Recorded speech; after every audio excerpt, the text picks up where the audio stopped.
Hello my snacks, welcome back, my name is Jack. Thanks for coming by, we're gonna check out some more stories today. Hope you have some fun, remember to like this video and enjoy. Am I the a-hole for calling my ex-wife a crazy bitch for trying to break our daughter and her boyfriend up so that she can start dating the boyfriend's dad? I'm a 45-year-old male, my ex is 35, and I have a daughter, Elena, who's 16. Elena has been dating Eric, 18-year-old male, for about 8 months now. Things have been going well for them. My ex is active in Elena's school community and recently met Eric's dad, who's 44, at a recent school function. From what I understand, they hit it off and were moving in the direction of seeing each other. That is, until Eric's dad found out that my ex is the mother of his son's girlfriend. He thought things would be weird and awkward if they started dating, so he made it clear to my ex that they were no longer a possibility and why. My ex did not take it well. According to what Elena told me later, her mum came home drunk one night and started mumbling at her about how she was a burden who always ruined her happiness. The next day, ex either didn't remember or pretended not to remember and thanked Elena for taking care of her when she was drunk. But it didn't take long before my ex started telling Elena how she didn't think Eric was right for her. They've got a 2-year age gap and will be separated for at least that long when he went to college, and that it would be better to break it off now. Elena was upset and they got into a fight bad enough that she came to spend the night at my place. I told her that her mother was full of it, and as long as the guy's not hurting her, it's none of her mother's business who she dates. Things calmed down for a bit before suddenly escalating. Instead of simply telling my daughter it would be best to break up with Eric, ex started actively trying to sabotage the relationship. Examples include telling Elena she saw Eric with another girl, talking up and trying to introduce Elena to one of her friend's kids, and even stealing Elena's phone so that she could use it to text Eric that they were done. After resolving the misunderstanding with Eric, Elena had an even bigger fight with her mother before finally getting the reason why she was doing this. She wanted to get together with Eric's dad, but he wouldn't be with her because the kids were dating. Elena lost it, called her mom a crazy bitch, and came back over to live with me. When I got the full story, I was livid. I called my ex to ask her what the frick she thought she was doing. She said her love life wasn't any of my business. I told her I don't care about her love life, I care about our daughter. Then I asked her why. If Eric's dad wouldn't be with her because of the kids' relationship, would she think it would be okay with her breaking the kids up? She called me jealous and said he wouldn't know if I didn't tell him. I called her a crazy bitch, just like Elena did, and hung up. Now, not only am I getting texts from her calling me abusive, but also her sister and her friends, who I assume don't have the true story, calling me the same. I try to ignore them, but it did get me thinking about whether I went too far when I lost my temper. I'm not a 16-year-old like Elena who can't filter their thoughts from their mouth. Am I the a-hole? Now, interestingly, people seem to have been immediately eagle-eyeing that age gap, because doing some quick math, you'll notice that technically she got pregnant when she was 19 and he was 29. The OP, the dad in this circumstance, does try to clear things up through his edit. Unlike some of you who are assuming, I did not make my ex crazy or emotionally stunted by grooming her or some nonsense. Because we met at a bar that carded at the door, I assumed she was older than 21, and because neither of us were looking for something too serious, we didn't get too personal. We just hooked up. I didn't find out how old she really was until after she was pregnant. We decided to try to seriously get together for the baby and got married. It didn't work out, and so we divorced after about 4 years. Now, I'm fine if you judge me based on that info that actually exists, but please don't go making up some crazy as heck stories about how I'm some kind of predator without any proper context. With that in mind, let's move down to the comments. Biggest support goes to Nata. Tell Eric's dad. Checkmate, crazy ex-wife. Of course, Reddit upvoting the most petty of comments. But is it not true? I mean, the perfect way to get revenge on this situation, in fact, to resolve it, would just to be to let the guy know. And as this comment points out, the mother's plan immediately falls flat on itself. It hasn't dawned on mom that Eric's dad still won't date her because it would still be weird dating after the kids dated for 8 months. As a good parent, which he sounds like he is, unlike the mother, he wouldn't want to put the children in that situation. Father needs to take custody and let mum continue to not respect boundaries. Exactly that. Why would you even want to date your son's ex's mother? Especially when they had such a long and clearly very important relationship of their life at the time. I mean, I do stand by the idea that most relationships before you're in your mid-20s don't really become anything more than just stepping stones towards your own maturity in life. But that doesn't mean they're not meaningful. I think we can all agree that even if some of us who are watching this video are in our mid-20s and older, the idea of having to see your ex when you're in your teens after recently breaking up because your parents want a bone, yeah, not very comforting and kind of horrifying to have to deal with. Now, wanting to peruse the least loved comments, unfortunately do seem to heavily rely on the justification that he's an a-hole because he got someone pregnant, such as here. And yes, look, an a-hole for impregnating an 18 or 19-year-old when you were in your late 20s and showing zero accountability for the fact that the ex-wife is now an immature, selfish mess. No, I don't think at this age, when she's in her mid to late 30s, we can let her get away with that as an excuse. Let's for a second completely ignore the justification the dad had in this story. This woman is still acting like this after 16 years. Now, there's no doubt that their little hookup screwed up her young adult life and future, but trying to screw up your child's relationships is not some sort of pity party they deserve. They continue to go on saying there is a reason the ex is acting like a child because an adult is 10 years older than her, took advantage of her naivety and inexperience, and she wound up with way more responsibility than she could handle at a young age. They then also imply ex-wife, yeah, look, as we were saying, it's their responsibility to learn to be a better person and a better mother, but the OP should not act like they had nothing to do with this train wreck. To which I have to disagree with that idea that the OP is doing that. The OP isn't trying to avoid the situation. They actively took part in it. They weren't afraid to take their daughter's side and ensure that the mother was, being in check. If we want to meet an a-hole father, we should have a gander at this one. Am I the a-hole for exposing my husband and his ex to their daughter? I'm a 34-year-old female and I have been with my husband, Carl, who's 37, for 2 years. He shares custody of his 14-year-old daughter with his ex-wife, Natalie. Carl and Natalie are on perfect terms. They're pretty good co-parents and good friends. They speak on a daily basis and visit each other too. I'm like a second mum to my stepdaughter, and we're pretty close. However, recently, Natalie started acting strange, like throwing away clothes or electronics I buy my stepdaughter, or fill her head with ideas about how I don't care about her just cause I missed a school event. I'm a nurse, so always busy. I told Carl, but he said Natalie would never do anything like that, and it's all in my head, basically defending her, and called me the crazy one. Fast forward to some days ago. It was my stepdaughter's birthday, but I had to cover a long shift, so I left the gift I bought, which was an iPhone, with Carl to give her later at the party that was held at Natalie's home. I called my stepdaughter then, but kept getting rejected till my number got blocked. I was confused. I called Carl and he said everything was fine. I asked why my stepdaughter blocked my number and he said, I don't know, what did you do to her? I got off my shift the next day and didn't find my stepdaughter home. Carl said she wanted to stay with her mum for a while. I wanted to go see her, but he said I should rest instead. The next day, she came home but refused to speak to me. I had enough. I entered her room and demanded to tell me what's wrong. She said her mum told her that I forgot about her birthday, that I didn't care enough to get her a gift. I said I did bring a gift, which was the iPhone that was in her hands. She said I was lying because her mum bought her the iPhone. I immediately got Carl involved, and he said the iPhone was from Natalie, and that I should admit I forgot to bring a gift. Now let's remember here, it was Carl who she gave that phone to give to the stepdaughter. It wasn't Natalie who got the phone first, it was Carl. I felt so horrible, I almost cried.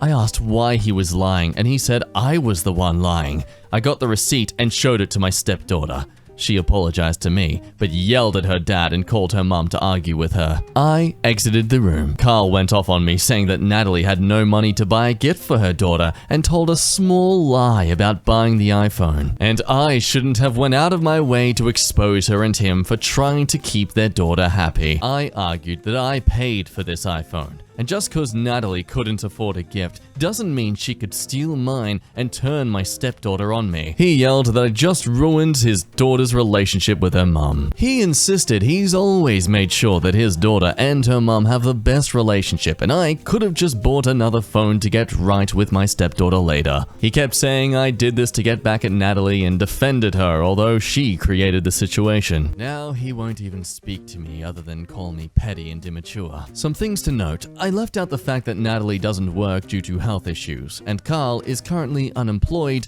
after he lost his first job, which didn't pay much. He is a high school dropout. And also, if it's relevant, Carl and Natalie divorced because of financial hardship. They've known each other over 17 years. They both come from financially struggling families. So even more to consider with this. Not only did those two, who are clearly quite still close, they didn't leave each other because they were done with each other. They left each other just because of money. Nothing sus about the way he's treating you as his new wife, who clearly has financial stability. No. I wonder how far into dating he asked what job she had. No polarizing opinions, so straight to the top comment. Are you sure he's your husband? Natar, he sounds like he is using you for money and that's his real family. You have a serious significant other problem. OP dives deeper. Yes, but to be completely honest, the fact that he always takes his ex's side against me has been wearing me down and leaving me questioning whether I'm struggling to adapt to this family. At this rate, it's gotten out of hand. You know, I thought that him and his ex being on good terms was a good thing, but I'm having doubts now about the entire relationship dynamic now. And I suppose that's her current struggle. She really should leave this family.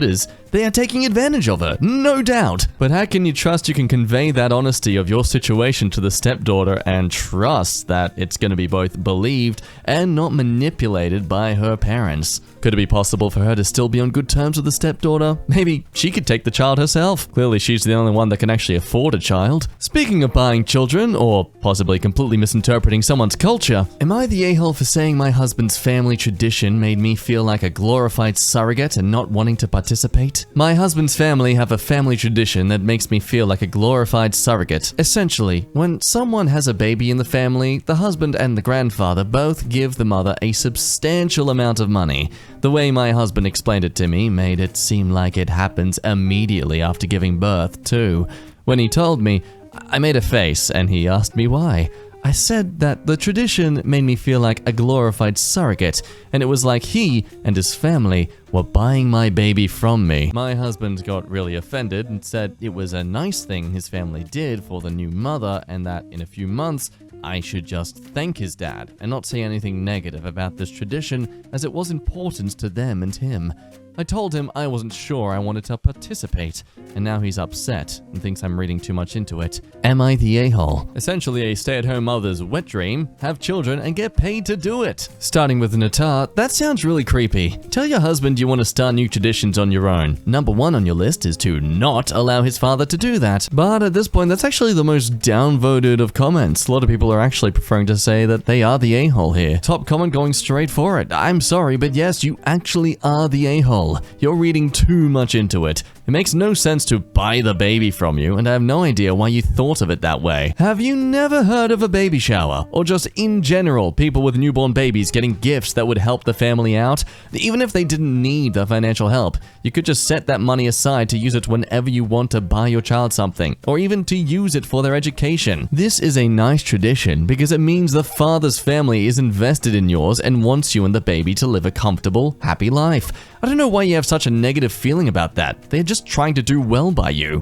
Yeah, bringing up the whole point of baby shower analogy there, it makes me really ponder if this person just sees the negative in everything. Like, that is literally what they're doing. They're gifting you something to help with the baby. I'm sure they're possibly perceiving this as some sort of patriarchal values thing that might be being spread around, that they're afraid of enabling. But I think this is one of those battles that it's not worth it. There's far more of those things happening in the world that are better worth fighting against. This next story, I'm curious to know if you'd see this child as being entitled, or the dad himself just being completely ignorant or possibly very supportive. It's about being an a-hole for telling my dad to kick out my stepmom and stepsister. And yes, he even offers to divorce for the sake of the daughter. and you'll find out why. I'm a 21-year-old female stepsister who's also 21, slept with my now ex-boyfriend of 1.5 years during a family vacation back in December. He broke up with me a month later in January, and then we started talking again in February. He kept telling me he loved me, wanted to get back together, etc. And I went through his messages one morning, and that's how I found out. They slept together on our vacation, and then continued to flirt, smext, talk crap on me, and talk about how they wanted to be together until the end of January. So, while we were together and broken up, the last messages sent were on the day he came to get his things from my apartment. I'm assuming the day he realized he missed me. The whole thing has been a Schmidt show. I'm an absolute wreck. I called him when I found out and told him I was having his friend get the rest of his things and to never speak to me again. Not gonna lie, I was kind of hoping she'd say I'm bringing your friend over to give him something you're never gonna get again. True friends punish their friends for cheating on their partner. I haven't talked to my sister, but she knows I know because the first person I called was my dad. Turns out, my stepmom knew about it. She allegedly, according to my ex-boyfriend and sister's messages, told her to do whatever makes her happy and that she deserves to be happy for once. I told my dad I can't be in the same house as them whenever I come home for college. He offered to divorce my stepmom and kick them both out, and told me I will always come first. Am I the a-hole if I tell him to do it? Am I taking things too far? This is probably the closest someone would ever get to experience the power of Thanos. Her stepmom's comfort in the palm of her hand. What would you do, dear audience viewer? What would you choose to do? I mean, the stepsister absolutely is, just dirt. And, well, the stepmom did enable it. She is, I guess, guilty through omission. But the dad here is putting his own child first, doing what will make her happy. Didn't the mum just do that herself as well? Would you say it's fair to be punishing the stepmom for, doing the exact same supportive thing the dad was doing? You're the a-hole. You're an adult. She is an adult. Your boyfriend is an adult, and your dad is an adult. Face it, some people are just terrible humans. Just because someone took a dump on you, don't expect the rest of the world to necessarily take your side, even if you were wronged. Expecting your dad to end his relationship because something your stepsister did is ridiculous. Someone also bringing up that this is clearly an ultimatum situation, and just because he offered doesn't necessarily mean he wants to do it. And look, that's true. Maybe he just feels like he's responsible for it. He feels like that this is the only real thing he can offer to do for you as a father. Some others say, Natar, but causing your dad's divorce is a bit too far. Hard to find happiness at these years, especially at the parents' age. But of course, all these comments that I've just read are heavily downvoted. Our biggest supporter has a bit of foresight towards the mother. Natar, your dad would not do this unless he wanted to do this. I think he realizes that if his wife is okay with her daughter sleeping with your boyfriend, what else is she capable of? Yeah, I would have to add the whole idea that a dad just saying that, hey, I'll divorce if you want me to. I mean, that wouldn't be out of the blue. That would be premeditated. That would be thought of beforehand. Now let's move on to a story that's both disgusting, not just in what happens, but in how they get treated for it. Am I the a-hole for being convinced that my husband, not the cats, urinated on the furniture? I've been with my husband for 7 years. Yesterday, we noticed a wet spot under a rocking chair that we have. We assumed one of our cats peed on the floor. We have 2 indoor cats and 1 mostly outdoor cat. On that chair, there was a little cat bed, and in that, a folded up blanket. None of the cats ever really sit there. We started to clean it up, and when he lifted the chair, liquid started dripping down. Then, as he moved the chair more, even more liquid started pouring off the chair. So he lifted up the cat's bed, and the whole thing was sopping wet all the way through the bed, the blanket, and even started to damage the actual wood of the chair. It hasn't rained, the ceiling's not water damaged, so it must have been the cat's, right? Shortly after the cleanup, it dawned on me. He was the culprit. I told him all the reasons I know it was him, and he thinks I'm crazy and just want to pick on him. If we had a camera in the living room, it would be proof. I would bet my life that it was him. Her reasoning is, sometimes he gets crossfaded, high and tipsy or drunk, he'll eat everything in sight, then lay down on the couch or bed and fall asleep. When he wakes up to use the bathroom, he gets confused or disoriented. And even sober, when he wakes up in the night, he's usually some level of confused or disoriented. Weed and or alcohol exacerbates it. Also, he never has any memory of what he's done or said. It happens so severely sometimes that he has a history of not being able to find the bathroom. I'm always jolted awake by him bumping into walls, and I will get up to guide him. There was only one time I actually caught him in the act. There are countless other times where he started to lower his underwear, and if I didn't stop him, he absolutely would have peed on the floor. Another thing is the two indoor cats never pee anywhere other than their litter box. The outdoor cat is only inside when I bring him in. He walks around a bit, then I put him in his room. None of them ever really sit in that chair. Husband is convinced it was one or more of the cats repeatedly peeing in the chair to mark their territory. I'm no cat expert, but there is no way 1 or even 3 cats could produce that volume of pee. His middle name starts with a P, so I called him, fake name, John P.P. Smith, and he didn't find it funny at all. He's probably embarrassed to accept that it actually was likely him, but it's still unlikely that I'll ever let this whole situation go completely. I can't promise that I won't poke fun at him again in the future, even though I know it bothers him. It bothers me that he's in denial and calls me crazy and mean, so shrug. So a man's just denying his outright guilt, and by the science and the evidence portrayed in front of us, I would have to agree it definitely comes across that it's most likely human pee. My main argument would be if you can smell it strongly, like the moment you leave the place and come back in, it is just putridly all over the scent, then that is definitely cat pee. If it's not that bad at all, then yeah, that's human pee. Why do I know this? Because I had cats, not because I smell my own pee all the time. Top comment takes a swing at everyone. This is just freaking weird. Your husband regularly gets blackout Schmidt-faced, pees all over your furniture, and your response is to poke fun? If this seems like normal, acceptable behavior to you and you're just mocking him to be mean, that's not great. But it's also not great that he has a substance abuse problem he won't take responsibility for.